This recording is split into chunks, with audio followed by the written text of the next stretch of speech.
Господинот Боцевски едно говореше кога беше член на владата, а сосема друго кога веќе не е.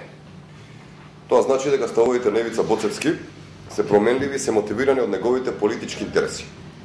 Господинот Боцевски само пред 10 месеци беше гласноговорник и силен поддржувач на проектите на владата. На проектот Скопје 2014, на ставовите на владата околу прашањето на името, на ставовите за европските интеграции нивната исклучува зависност од прашањето за името, за капацитетот и способноста на владата околу визната либерализација и така натаму и така натаму.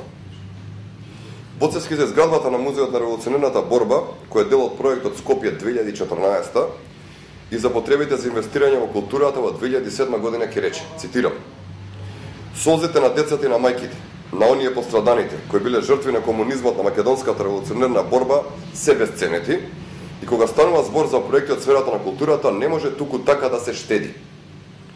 Што се однесува до документот кој што денеска Боцевски го презентираше, ВМРО ДПМН го повикува господинот Ивица Боцевски јавно да одговори од каде го обезбедил таквиот документ.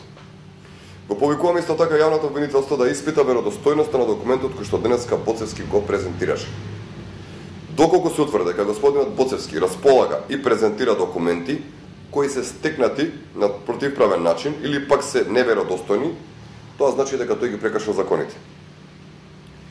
Променливоста на ставовите на Боцевски доволно говорат за нивната нерелевантност и политичка некоректност.